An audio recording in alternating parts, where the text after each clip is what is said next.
வணக்கம் நண்பர்களே, நான் உங்கள் பாலாஜி அலைஸ் பவிஷ்யமார். குரு வணக்கத்துடன் இன்றைக்கி டாபிக் உள்ள போவோம்.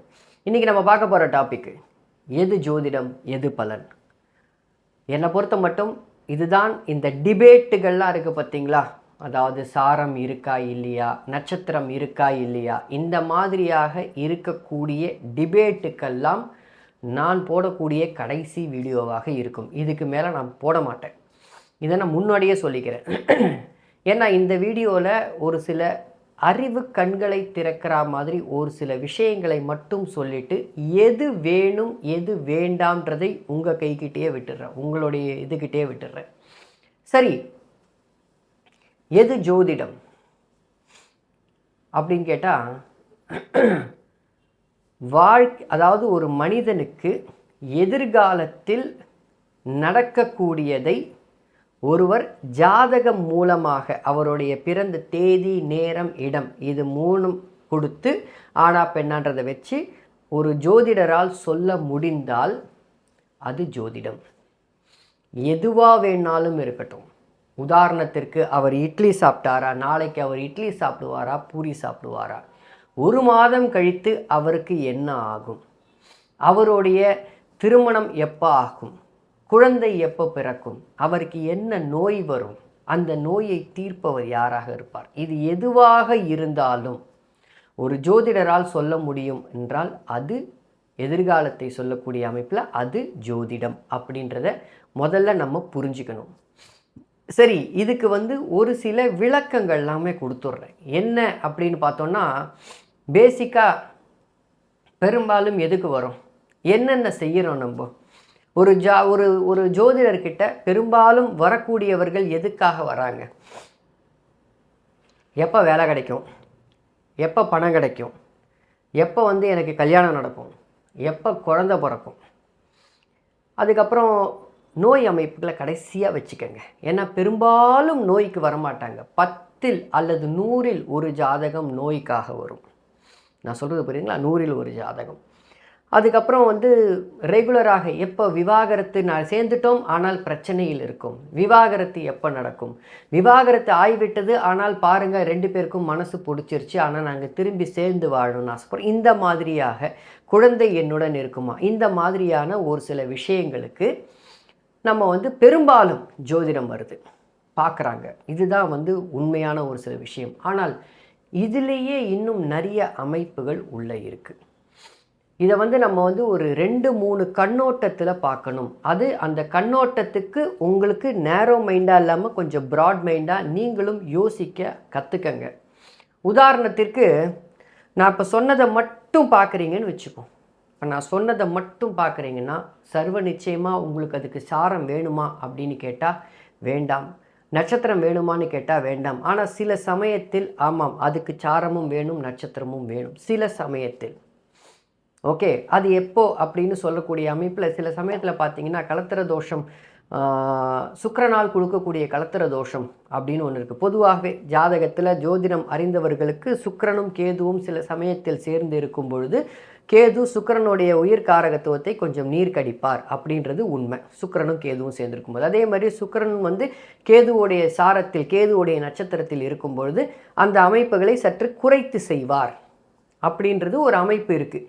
இந்த அமைப்பு பிரகாரம் பார்த்தீங்கன்னா பொதுவாக தான் கலத்திர தோஷத்தை சுக்கிரன் தராமல் இருப்பதற்கு உதவுது. எப்படி அப்படின்னா, சுக்கிரன் லக்னத்திற்கு அல்லது ராசிக்கு 7இல் உச்சமாக அல்லது ஆட்சியுடன் அதிக அமைப்புகளில் இருக்கக்கூடிய, ஸ்தான பலத்தில் சூப்பராக இருக்கக்கூடிய அமைப்புகளில் அந்த பாவகத்தில் கேதுவோடைய சாரம் இருக்காது. உதாரணத்துக்கு மீனத்தில் கிடையாது, புரியுதுங்களா? அதே மாதிரி இதில் கிடையாது, அதாவது துலாத்தில் கிடையாது, மற்றும் ரிஷபத்திலையும் கிடையாது, கேதுவோடைய நட்சத்திரங்கள் கிடையாது. ஸோ இதுவே ஒரு அடிப்படை ஒரு விஷயமாக ஞாபகம் வச்சுக்கோங்க, சரியா? அதனால் இல்லைன்றதுக்கு. சரி, அடுத்த அமைப்புகளுக்குள்ளே போவோம். இது ஒரு எக்ஸாம்பிள், ஒரு ஸ்மால் எக்ஸாம்பிள். இந்த எக்ஸாம்பிள் மூலமாக 26 வயசில் கல்யாணமானவங்களுக்கு 27 வயசில் அந்த 1 வருட தாமதம் அல்லது அரை வருட தாமதத்தை கொடுத்துருக்கலாம். ஆனால் ஒரு சற்றேனும் இந்த அமைப்பு கேதுவோடைய நட்சத்திர சாரத்தில் சுக்கிரன் இருக்கும்பொழுது சற்று தாமதப்படுத்துவார்ன்றதை புரிஞ்சுக்கோங்க. புரியுதுங்களா? சற்று தாமதப்படுத்துவார் அப்படின்றத மட்டும் புரிஞ்சுக்கோங்க. இது வந்து பேசிக். சரி, அடுத்த அமைப்புகளுக்குள்ளே போவோம். இதில் ஒரு சில விஷயங்களை பார்க்கணும். நம்ம என்ன மற்ற விஷயத்தை பார்க்கணும் அப்படின்னு பார்த்தோன்னா, இப்போ நான் சொன்ன மாதிரி இந்த அமைப்புகள் எல்லாம் ஜோதிடத்தில் சாரம் இல்லாமல் எடுக்கலாம் அப்படின்றது உண்மைதான். ஆனால் அதே சமயத்தை சாரத்தை வைத்தும் எடுக்கும் ஜோதிடர்கள் இருக்கிறார்கள் அப்படின்றதை ஒரு சைடு வாதமாக வச்சுப்போம், அது விவாதமாக வச்சுப்போம். சாரத்தை வைத்தும் ஒரு சில ஜோதிடர்கள் எடுக்கிறார்கள் அப்படின்றது சரி. இதற்கு மேலே ஏதாவது இருக்கா பாலாஜி அப்படின்னு கேட்டால் சர்வ நிச்சயமாக இருக்குது. எப்போ? ஏன்னா அடுத்து நம்ம வந்து எப்போன்ற ஒரு கேள்வியை கேட்டுருணும். ஒரு ஜாதகர் உங்களுக்கு புதுசாக கிளைண்ட்டு வரும் பொழுது, நான் சொல்கிறத நல்லா ப்ராட் மைண்டடில் யோசிச்சு பாருங்கள். புதுசாக கிளைண்ட்டு வரும் பொழுது அந்த கிளைண்ட்டு நான் சொன்ன இதே விஷயங்கள், எப்போ திருமணமாகும், எப்போ குழந்தை பிறக்கும், எப்போ இதாகும், எப்போ அதாகும்ன்றதுக்கு மட்டும்தான் வருவாங்க. ஆனால் ஓரிரு கிளைண்ட்டு உங்களுக்கு நீங்கள் பலன் சொல்லி பழித்து விட்டு உங்களோடையே ட்ராவல் ஆகக்கூடிய கிளைண்ட்டுகளாக இருந்தால் அந்தரத்துக்கு ஒரு தடவை வருவாங்க. சில சமயத்தில் ஒரு கிளைண்ட் அந்தரத்திற்கு ஒவ்வொரு அவங்களுடைய தசாபுத்தி அந்தரங்களுக்கு ஒவ்வொரு 3 மாதத்துக்கு ஒரு தடவை, 4 மாதத்துக்கு ஒரு தடவை கிளைண்ட்டு ரெகுலராக வர ஆரம்பிப்பாங்க. ரெகுலராக இந்த நிகழ்வுகள் நடக்காது இல்லையா? ரெகுலராக அவருக்கு திருமணம் ஆகாது இல்லையா? ரெகுலராக அவருக்கு குழந்தை பிறக்காது இல்லையா? ரெகுலராக அவருக்கு நடக்க வேண்டிய அமைப்புகள் நடக்காது இல்லையா? அப்போ ஒவ்வொரு அந்தரங்களுக்கும் நீங்கள் பலன் சொல்லும் பொழுது நல்லா புரிஞ்சுக்கோங்க, தயவு செஞ்சு. ஒவ்வொரு அந்தரத்திற்கும் நீங்கள் பலன் சொல்லும் பொழுது, கோச்சாரத்தையும் இணைத்து பலன் சொல்லும் பொழுது அந்த இடத்தில் சாரம் தேவைப்படும். நான் சொல்கிறது அந்த இடத்தில் சாரம் தேவைப்படும். இதை எளிதாக ஒரு சின்ன உதாரணத்தோடு பார்த்தோம் அப்படின்னா, 8-12 சுபத்துவமாக இருந்தால் வெளிநாட்டுக்கு போவாங்க. அது ஒரு பலன்தான். தயவு செஞ்சு நல்லா புரியும். அது ஒரு பலன். கண்டிப்பாக அந்த பலன் உண்மையாகவே இருந்துட்டு போட்டோம், நான் இல்லைன்னு சொல்ல, இருந்துட்டு போட்டோம். போனதுக்கு அப்புறமா என்ன ஆக போகுது? ஒரு சூரிய தசையாக இருந்தால் கூட குறைஞ்சபட்சம் 6 வருஷம் ஒரு வெளிநாட்டில் அவர் வைக்கணும்ல. இந்த 6 வருடத்தில் எத்தனை புக்திகள் வருது, எத்தனை அந்தரங்கள் வருது, எத்தனை சூட்சமங்கள் வருது, எத்தனை பிராணனங்கள் வருதுன்றதை பார்க்கணும். இது நம்பர் 1. ஸோ அப்போ பலன் அந்த ரெகுலராக அந்த கஸ்டமர் வந்து உங்ககிட்ட கேட்டுக்கிட்டே இருக்கும் பொழுது கண்டிப்பாக பலன் ஒரு சமயத்தில் சார அடிப்படையில் உங்களை தூண்டி உள்ளே அழைத்து கொண்டு போகும் அப்படின்றத நினைவு வச்சுக்கோங்க. இது 1. 2வது, நம்ம போகவே போகாத குருஜியே ஒரு சில இடத்துல வந்து ஓப்பனாகவே ஒத்துக்கிட்டு இருந்திருக்கார். இன்னும் மேடைகள்லேயே ஒத்துக்கிட்டு இருந்திருக்கார். எப்படின்னா, மருத்துவ ஜோதிடம் அப்படின்னு வந்துட்டால் நான் பார்க்குறது கிடையாது, நான் வந்து ஜிகே கிட்ட அனுப்பிச்சிருவேன், எனக்கு நான் அதில் இன்னும் முழுசாக உள்ளே போய் நான் எதுவும் பண்ணலை அப்படின்றத ஒத்துக்கிட்டு இருக்கார். இதை இல்லைன்னு மறுக்க முடியாது. ஓகே. அண்ட் அதுக்கு வந்து மருத்துவ அமைப்புகளில் அவர் பெரிதாக இந்த நோய் வரும், இந்த பாவகத்தில் நோய் வரும்னு எந்த இடத்துலையும் பலன் சொன்னது இல்லை. இதை நம்ம ஒத்துக்கிட்டு தான் ஆகணும். நோய் எப்போ வரும், அந்த நோய் எப்போ குணமாகும்னு சொல்லியிருக்கார், அதை நான் ஒத்துக்கிறேன். எப்போ நோய் வரும், எப்போ நோய் குணமாகும்னு சொல்லியிருக்கார். அதுக்கு ஒருவேளை சாரம் தேவைப்படலாம், படாமல் இருக்கலாம். ஆனால் மருத்துவ ஜோதிடம்னு வந்துருச்சுன்னா அதுக்கு சாரம் இல்லாமல் போகாது. அந்த மருத்துவ ஜோதிடம்ன்ற செக்ஷனுக்குள்ளேயே நம்ம வந்து ஒரு சில பேர் ட்ராவல் பண்ணாமல் இருக்காங்க. ரெகுலர் கிளைண்ட்ஸ் வந்துட்டாங்கன்னா கண்டிப்பாக அது தேவை. மறுபடியும் சொல்கிறேன், ரெகுலர் கிளைண்ட்ஸ் வந்துட்டால் கண்டிப்பாக மருத்துவ ஜோதிடத்தை தொடாமல் உங்களால் போகவே முடியாது. கண்டிப்பாக வந்து நிற்பாங்க, சார் எனக்கு ஒரு மாதிரி இருக்குது அப்படின்னுவாங்க. உடம்பில் இந்த இடத்தில் உங்களுக்கு பிரச்சனை இருக்குது, இந்த பாவகத்தில், பாவகம்னா நான் சொல்கிறது ராசி கட்ட பாவகம் கிடையாது, பாவகம்னு சொல்கிறது உங்கள் உடம்புல இந்த இடத்தில் உங்களுக்கு பிரச்சனை இருக்குது அப்படின்னு நீங்கள் சுட்டி காமிச்சு சொல்லி அவங்களுக்கு அது பொருந்தணும். அப்படி பொருந்தலைன்னா ரெகுலர் கிளைண்ட்ஸாக இருக்க மாட்டாங்க. அதை புரிஞ்சுக்கணும் நம்ம. அப்போ இந்த மருத்துவ ஜோதிடத்தில் கை தேர்ந்தவர் யாருன்னு பார்த்தோன்னா ஐயா ஜிகே ஐயா தான். அதில் எந்த மாற்று கருத்தும் கிடையாது, யாராலையும் மறுக்கவும் முடியாது. அதாவது சில சமயங்களில் வந்து நம்ம வந்து என்ன நினச்சிக்கிட்டு இருக்கோம் அப்படின்னா, இந்த ஒரு செக்மெண்ட் பக்கமே போகாமல் நம்ம ஜோசியத்தை முடிச்சிடலாமா அப்படின்னு பார்த்தா அப்படிலாம் முடியாது. ஜோதிடம் என்பது ஒரு முற்றுப்பெறாத சாஸ்திரம். முற்றுப்பெறாத சாஸ்திரம், இதுதான் உண்மை. அதுக்கு 300 வருஷம் தேவை. ஜிகே ஐயா எல்லாத்தையும் கற்றுக்கிட்டாரா அப்படின்னா இல்லை. ஆனால் மருத்துவ ஜோதிடத்தில் ஓரளவுக்கு கரை கண்டார் அப்படின்னு சொல்லலாம். கரை கண்டார்னு சொல்கிறது கூட கொஞ்சம் பெரிய வார்த்தையாகத்தான் இருக்கும்னு நினைக்கிறேன். மருத்துவ ஜோதிடத்தில் அவர் பண்ணின ஆராய்ச்சியும் அவர் பண்ணின ஒரு அமைப்புகளும் கண்டிப்பாக இன்னும் எத்தனையோ காலங்களுக்கு அது தொடரும். அதிலிருந்து இன்னும் வேணால் இன்னும் ஃபைன் டியூன் பண்ணி எடுத்துகிட்டு போகலாம். ஆனால் அவரோடது நியர் அக்யூரசி கிட்ட இருக்குது. ஒரு 90% அக்யூரேட்டாக இருக்குது அப்படின்ற அளவுக்கு வருது. நானும் பல மருத்துவ ஜோதிடம் கற்றுக்க ஆரம்பித்து பார்த்துக்கிட்டு இருக்கேன். பட் இருந்தாலும் அதில் ஒரு இடத்துல வந்து எனக்கு புரிய வருது. குருஜி ஒரு செக்மெண்ட்டோடையே நிறுத்துறாரு. அதையும் நீங்கள் புரிஞ்சுக்கணும். குருஜி ஒரு செக்மெண்ட்டோட நிறுத்திடுறாரு. ரெகுலராக வரக்கூடிய ஒரு சில விஷயங்களுக்கு குருஜியோடைய ப்ரெடிக்ஷன்ஸ் டாப் கிளாஸாக இருக்குது. நான் இல்லைன்னுலாம் சொல்ல மாட்டேன். ஏன்னா நானும் அதை பழகிறேன். அதனால்தான் என்னுடைய வார்த்தைகளில் என்னுடைய பழைய வீடியோ எல்லாத்தையும் எடுத்து பார்த்தீங்கன்னா, பல இடத்தில் சாரம் தேவையில்லை என்றாலும் சில இடத்தில் சாரம் தேவைன்ற வார்த்தையை நான் மிக மிக அழுத்தி சொல்லியிருப்பேன். எல்லா பலனுக்கும் சாரம் தேவைப்படாது, ஆனால் ஒரு சில பலனுக்கு சாரம் தேவை, நட்சத்திரங்கள் தேவை அப்படின்றதை நான் அழுத்தி சொல்லியிருப்பேன். நான் உதாரணமும் கொடுத்துட்றேன். ஏன்னா இது வந்து சில சமயத்தில் வந்து இதை நான் போடுற வந்து இந்த மாதிரி டிபேட்டுக்கு நான் கொடுக்கக்கூடிய கடைசி வீடியோ இதுக்கு மேலே நான் போட போகிறது இல்லைன்ற காலத்தில் சில உதாரணங்கள் கூட கொடுத்துட்றேன்.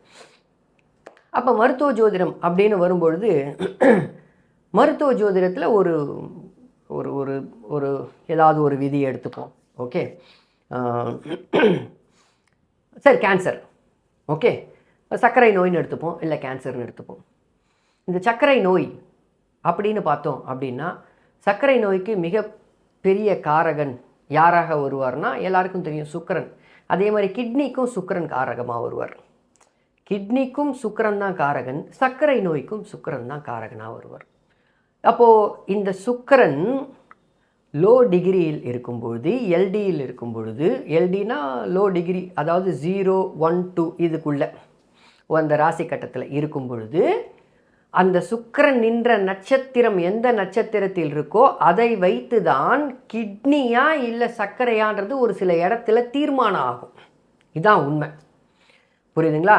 இதை அடுத்த லெவலுக்கு வேற ஒரு இது அப்படியே கேன்சருக்கு பார்த்தோம் அப்படின்னா, கேன்சருக்கு முதல் காரணங்களானது 3 கிரகம். சர்க்கரை நோக்கி இன்னும் 2 கிரகம் கூட வரும், 1 கிரகம் கூட வரும். புரியுதுங்களா? இந்த கேன்சருக்கு ஒரு 3 கிரகம் வரும்.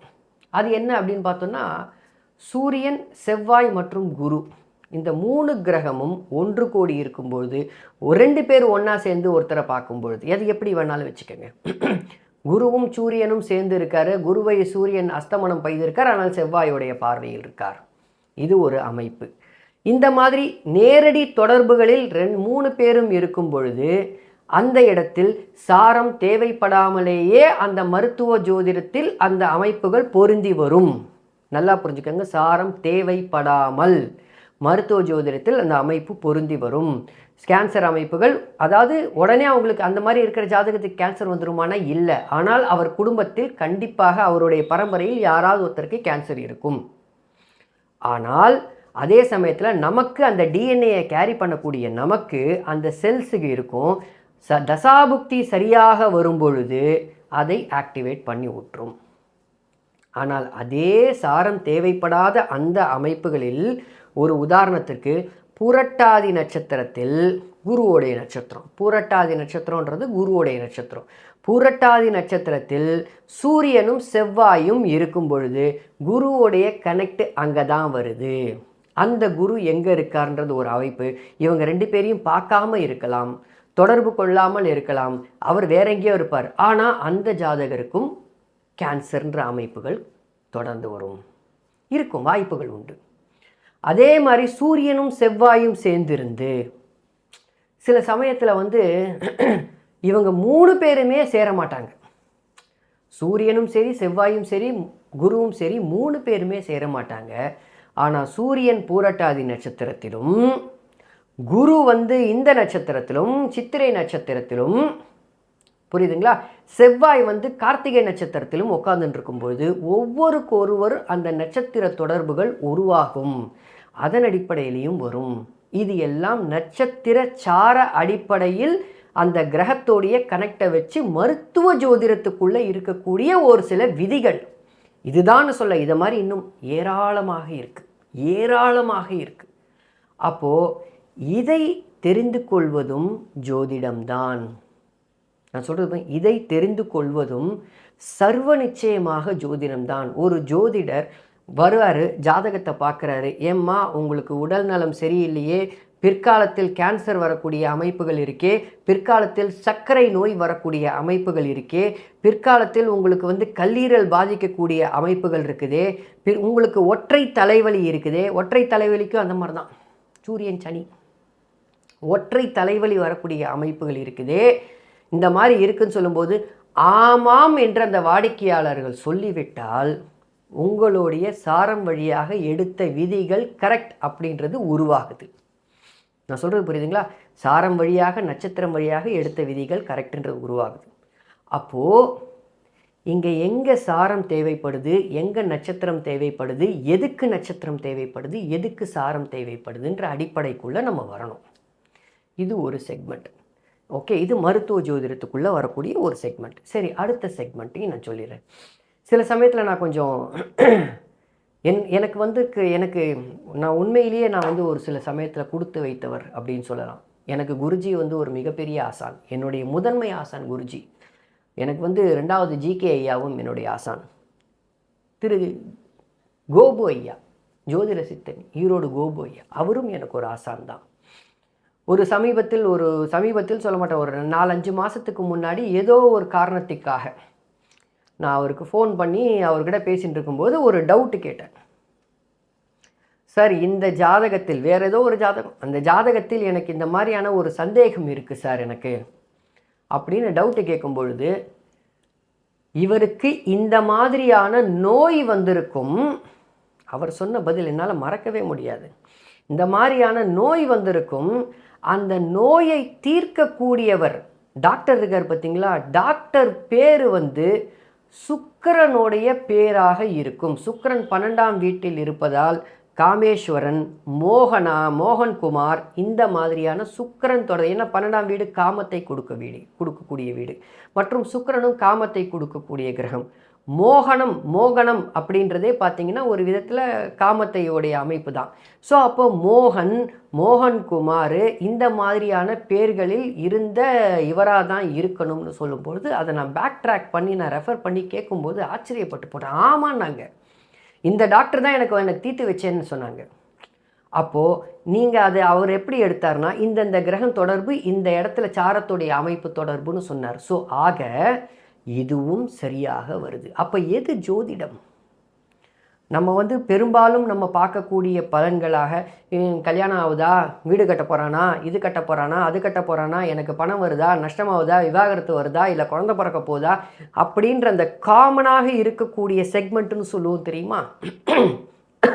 ஒரு 60 to 70% எப்போவுமே காமன் செக்மெண்ட்டு தான். அந்த செக்மெண்ட்டை மட்டும் நீங்கள் பார்க்கும்போது பெரும்பாலும் உங்களுக்கு சாரம் தேவையில்லை. இதான் உண்மை. பெரும்பாலும் சாரம் தேவையில்லை, பெரும்பாலும். புரியுதுங்களா? அதுவும் சுபத்துவ பாபத்துவ சூட்சம கோட்பாட்டை கடைப்பிடிக்கும் பொழுது உங்களுக்கு சாரம் தேவையில்லை. ஆனால் அதே சமயத்தில் மருத்துவ ஜோதிடத்தையும் நீங்கள் கற்றுக்கணும்னு ஒரு எண்ணத்துக்குள்ளே வரும்பொழுது, மற்ற அமைப்புகளையும் கற்றுக்கணுன்ற எண்ணத்துக்குள்ளே வரும்போது சர்வ நிச்சயமாக உங்களுக்கு சாரமும் நட்சத்திரமும் தேவை. இதை எப்படி இன்னும் புரிஞ்சுக்கிறது? அந்த காலத்திலேயே பூமியில் இருந்துக்கிட்டே கிரகங்கள் நம்மளுடைய சராசரி கண்ணில் வச்சு நம்மளால் பார்க்க முடியல. அதுக்குன்னு ஒரு தனி டெலஸ்கோப் தேவைப்படுது. அதுவும் இல்லாமல் நமக்கு தனியாக இன்னும் ஸ்பெஷல் எஃபெக்ட் பெரிய பெரிய டெலஸ்கோப் தேவைப்படக்கூடிய இந்த காலகட்டத்துக்கே சரியாக பார்க்க முடியலன்னா, அந்த காலகட்டத்திலேயே இந்த கிரகங்கள் இந்த இடத்துல இருக்குது, இந்த மாதிரி இருக்குன்றத அவங்க டெலஸ்கோப் வச்சு பார்த்தாங்களா, இல்லை வெறும் கண்ணால் பார்த்தாங்களா, இல்லை மெய்ஞானத்தின் மூலமாக அவங்க உணர்ந்தார்களோ, பராசரராக இருக்கட்டும், வராகமிரராக இருக்கட்டும், யாராக இருந்தாலும் சரி, இல்லை காளிதாசராக இருக்கட்டும், மெய்ஞானம் மூலமாக உணர்ந்து கரிமானத்தில் காளிதாசர் கொடுத்துருக்கார் பாருங்க, அந்த ஒளி எண்ணு. அந்த மாதிரி மெய்ஞான மூலமாக உணர்ந்து ஜோதிட விதிகளை கோர்த்து கொடுக்கக்கூடிய அந்த மூல நூல்கள் இருக்குது பார்த்தீங்களா, அந்த மூல நூல்களில் சாரமே தேவையில்லைன்னு சொல்லியிருப்பாங்களே. நம்ம முன்னோரை அவ்வளோ லேசாக நம்ம நினைக்கக்கூடாது, இதுதான் உண்மை. அப்போ அந்த இடத்துல சாரம் தேவையில்லைன்னு சொல்லியிருப்பாங்களே, இதை நம்ம பார்க்க வேண்டாம், தேவையில்லாததை புறக்கணித்து விட்டு எது தேவையோ அதை மட்டும் கொடுத்துருப்பாங்களே. மூல நூலில் கொடுக்கப்பட்டது வர்க்க சக்கரங்களோ இல்லைன்னா நவாம்சமோ இல்லை சப்தாம்சமோ, இதெல்லாம் வர்க்க சக்கரங்கள்லாம் மூல நூல்களில் இல்லை. அதுக்கப்புறம் வந்த விளக்க நூல்கள் வழியாக அதுக்கப்புறம் மேதாவிகள், அதுக்கப்புறம் இருக்கக்கூடிய மூல குருமார்கள்லாம் என்ன பண்ணாங்க, இதெல்லாம் பலனெடுக்கும் முறையில் தேவைப்படுகிறதுன்னு சொல்லிட்டு ராசி கட்டத்தை தனித்தனியாக பிரித்து நட்சத்திர அடிப்படையில் டிகிரி அடிப்படையில் ஒரு பாவகத்தை பிரித்து 9ஆக பிரித்து 7ஆக பிரித்து 10ஆக பிரித்து தொழில் எங்கே இருக்குன்றதை பார்க்கறதுக்கு வர்க்க சக்கரங்களை உருவாக்கினாங்க. அதை இப்போ நம்ம கடைப்பிடிக்கிறோம், பார்த்துக்கிட்டு இருக்கோம். நான் பார்க்குறதில்ல வர்க்க சக்கரங்கள், அது வேறு விஷயம். கடைப்பிடிச்சு நம்ம பார்த்துட்ருக்கோம். அப்படி நமக்கு பார்க்குற நமக்கு மூல நூலில் இல்லை, ஆனால் மூல நூலில் சாரம் இருக்குது. மூல நூல் அடிப்படையில் சாரம் இருக்குது. இந்த அமைப்பில் இந்த இடத்தில் இந்த மாதிரி இருக்கும்பொழுதுன்னு கொடுக்குறாங்க.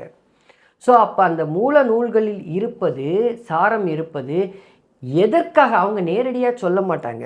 மருத்துவ ஜோதிடம் மூல நூல்களில் இருந்ததா அப்படின்னு கேட்டால் எனக்கு தெரியாது உண்மைதான். அதாவது நீங்கள் ஜிகே ஐயாவை தான் கேட்கணும், மூல நூலில் மருத்துவ ஜோதிடம் இருந்ததா அப்படின்னு கேட்டோன்னா எனக்கு தெரிஞ்ச வரைக்கும் இல்லாத மாதிரி தான் இருக்குது. இல்லைன்னா இந்நேரத்துக்கு அது ரொம்ப ஃபேமஸாக இருக்கும். பாரம்பரிய ஜோதிடம் ஃபேமஸ் ஆன மாதிரி மருத்துவ ஜோதிடமும் பயங்கர ஃபேமஸாக இருக்கும். ஆனால் அது இல்லாததுனால தான் இவர் ஜிகேயா அதை உருவாக்குறார், அதை பார்க்குறார். ஸோ அந்த அடிப்படையில் அதை உண்மையிலேயே சொல்கிறேன், அதை நீங்கள் உணரும் பொழுது தான், நீங்கள் பலன் சொல்லி உணரும் பொழுது தான் ஒரு சில சமயத்தில் மெய் சிலுக்குமே தவிர வாயில் நம்ம சொல்லிட்டு போயிடலாம், சாரம் இல்லை நட்சத்திரம் இல்லை அப்படின்னு சொல்லிட்டு போயிடலாம். ஸோ அப்போ நீங்கள் நல்லா புரிஞ்சுக்கங்க, நீங்கள் சாரத்தை எடுக்க போகிறீங்களா நட்சத்திரத்தை எடுக்க போகிறீங்களான்றது உங்களுடைய தனிப்பட்ட விருப்பு வெறுப்பு. நான் சொல்கிறது புரியுதுங்களா? நான் பேசிக்காக I am sticking only to the general prediction. இந்த டாக்டர்ஸ் எல்லாம் படிப்பாங்க பார்த்தீங்களா, நான் ஜென்ரல் மெடிசன் படிக்கிறேன் அப்படின்னுவாங்க. அவங்க அது மட்டும் தான் பார்ப்பாங்க.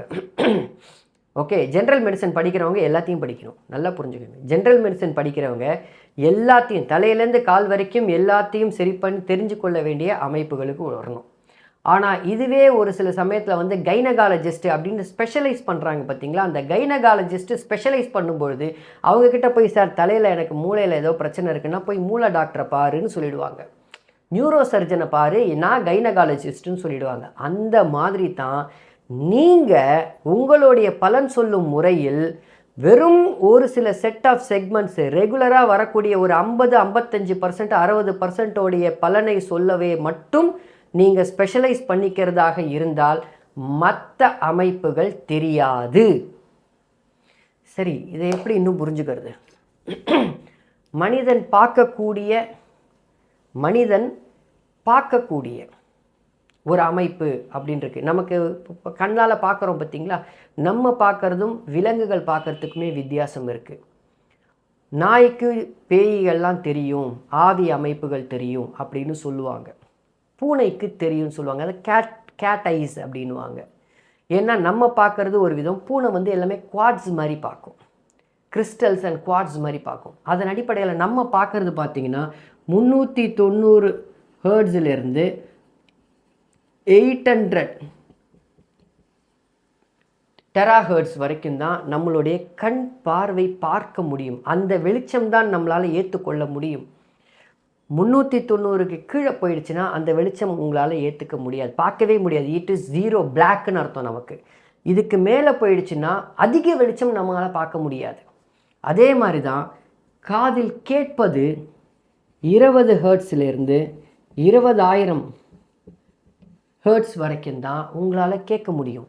20 ஹெர்ட்ஸுக்கு கம்மியாக உங்களுக்கு ஒரு சத்தமும் காதில் விழாது, 20,000 ஹெர்ட்ஸுக்கு மேலே உங்களுக்கு காதில் விழாது. அப்போது ஒரு மனிதனாக பிறந்த நமக்கு இவ்வளவு தான் பண்ணலான்றதை ஆண்டவன் நிர்ணயிச்சிருக்கான்னா அப்போ இன்னும் அதுக்கு மேலே எவ்வளவோ இருக்குல்ல. இதுக்கப்புறம் ஃப்ரீக்குவன்சி இல்லைன்னு உங்களால் சொல்ல முடியாது. இதுக்கு முன்னாடி ஃப்ரீக்குவன்சி இல்லைன்னு உங்களால் சொல்ல முடியாது. அப்போது எதுக்கு இந்த சண்டை, எதுக்கு இந்த ஒரு சாரம் இல்லை, நட்சத்திரம் இல்லை, அதில் எதுவும் இல்லைன்னு நான் சொல்கிறது புரியுதுங்களா? ஸோ அப்போ பேசிக்காக எங்கே நம்ம நிற்கிறோம் அப்படின்னா, கற்றது கைமண் அளவு, கல்லாதது உலகளவு.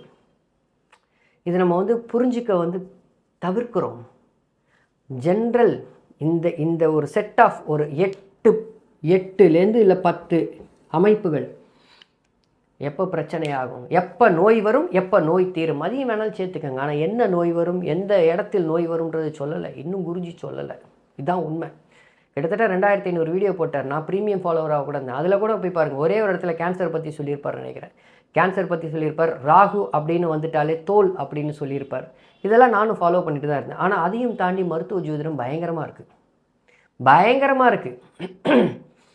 ஒரு உதாரணத்துக்கு நான் சொன்ன பலன், ஒரு ஜாதகருக்கு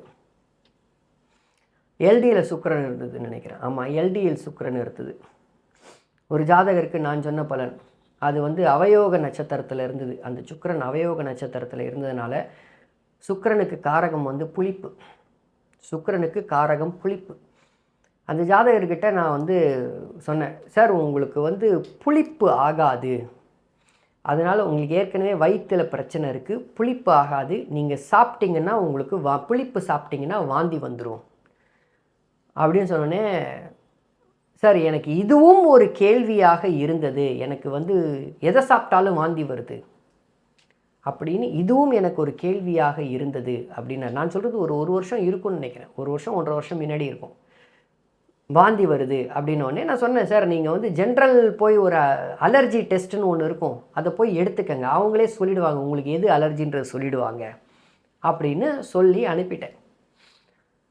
அதுக்கப்புறமா என்கிட்ட ஒரு மெசேஜ் அனுப்பிச்சு, சார் எனக்கு புளிப்பு அலர்ஜின்னு போட்டிருக்காங்க, அதுக்கு சார்ந்த கெமிக்கல் ஏதோ ஒரு மெடிசன் அந்த ஹைட்ரஜன் சல்ஃபர் இந்த மாதிரி இருக்கும் பார்த்தீங்களா, அந்த மாதிரி கெமிக்கல் அதுக்கு புளிப்புக்கு சார்ந்த சிட்ரஸ் இந்த மாதிரி ஏதோ ஒன்று, சார் இது அலர்ஜின்னு போட்டிருக்காங்க அப்படின்னு. நான் அதை ஜோதிடத்தில் சொன்னேன். எப்படி சொன்னேன்? சார அடிப்படையில் தான் சொன்னேன். அப்போது இதுவும் ஜோதிடம் தான், இது ஒன்றும் ஜோதிடம் இல்லைன்னு சொல்ல முடியாதே. சார் தேவைப்படக்கூடிய நபருக்கு, ஒருத்தனுக்கு மீள முடியாத சோகத்தில் இருக்கும் பொழுது, ஒரு பண கஷ்டத்தில் இருக்கும்போது, நல்லா புரிஞ்சுக்கங்க, எது ஜோதிடம்?